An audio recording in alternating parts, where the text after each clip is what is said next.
banyak mendapat tekanan dan intimidasi. Kalau untuk saya, niatan saya berkata jujur dan mengungkap kasus-kasus besar, beliau akan pertimbangkan. Jadi lebih baik dibawa ke KPK gitu kan, dan Pak Nazarudin juga harus membuktikan serta mempertanggungjawabkan semua yang dia katakan. Saya yakin nggak akan berani. Ini orang sinterklas, kebal hukum.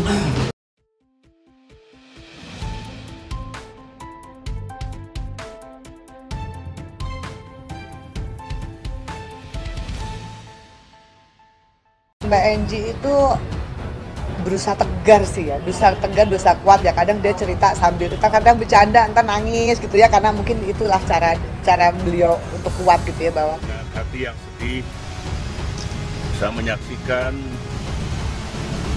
hampir semua Demokrat dirusak. Nah, katakanlah, misalkan 1 triliun, terus disepakati oleh komisi dengan pemerintah bagi setengah-setengah. Nah, dari setengah-setengah itu berarti DPR dapat 500. Lebih baik kita mengalah dan diturunkan daripada kita menyaksikan yang tidak bersalah diturunkan, diinjak-injak.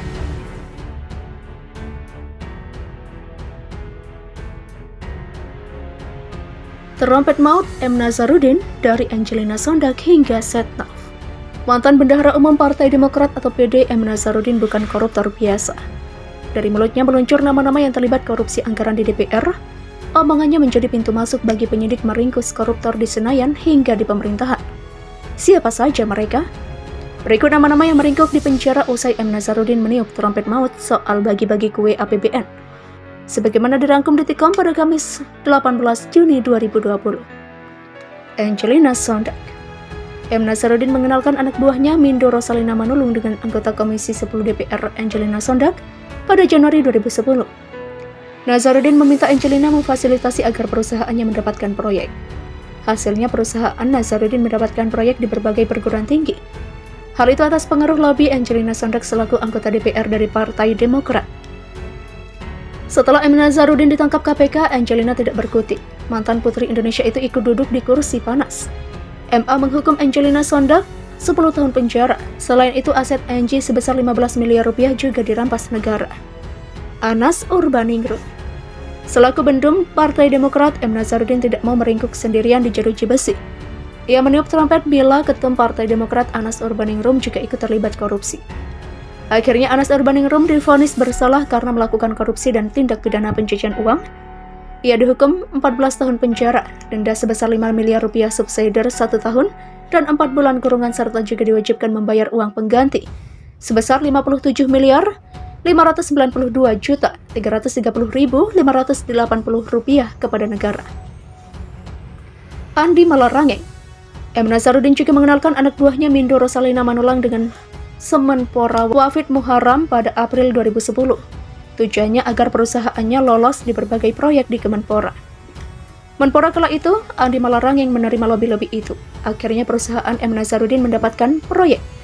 Belakangan M. Nazarudin ditangkap KPK. M. Nazarudin pun berkicau, akhirnya Andi Malarangeng dihukum 4 tahun penjara. Adapun Wafid dihukum 5 tahun penjara. Adik Andi Malarangeng juga ikut terlibat dalam persekongkolan itu. Ia terlibat korupsi proyek Wisma Atlet Hambalang. Koel menerima uang haram sebesar 2 miliar rupiah dan 550.000 US dollar. Setelah skandal terungkap, Koel mengembalikan uang yang dikorupsinya sebesar 7 miliar rupiah ke KPK. Akhirnya Koel dihukum 3 tahun penjara. Mega korupsi EKTP. Pada 2010 DPR membahas proyek EKTP. Pertemuan digelar oleh petinggi parpol seperti M. Nazarudin selaku bendum Partai Demokrat dan Setia Novanto selaku bendum Partai Golkar. Proyek yang asalnya hanya 2 triliunan rupiah digelembungkan hingga nyaris 6 triliun rupiah. Setelah M. Nazarudin dibekuk, ia pun berkicau soal kong-kali-kong di proyek tersebut. Akhirnya sejumlah nama terseret di kasus proyek EKTP dan duduk di kursi pesakitan, diantaranya 1 Setia Novanto. Mantan ketua DPR ini akhirnya dihukum 15 tahun penjara di kasus korupsi EKTP. 2 Andi Narogong, pengusaha yang bernama asli Andi Agustinus itu akhirnya juga dihukum 15 tahun penjara. Nama Narogong merujuk nama kawasan di Jalan Narogong, Bekasi, tempat kantor Andi berdiri. 3 Irman, mantan Dirjen Dukcapil Kemendagri itu dihukum 15 tahun penjara.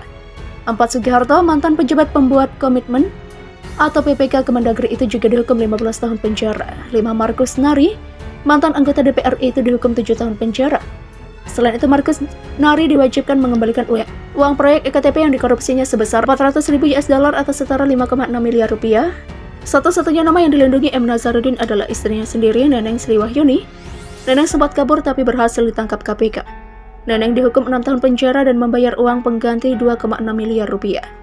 Neneng terbukti melakukan korupsi dalam proyek pembangkit listrik tenaga surya atau PLTS di Kementerian Ketenagakerjaan dan Transmigrasi. M. Nazarudin sendiri dihukum dari 2 kasus yang berbeda. Pertama, kasus korupsi dengan hukuman 7 tahun penjara. Kedua, kasus pencucian uang dengan hukuman 6 tahun penjara dan perampasan aset senilai 500 miliar rupiah.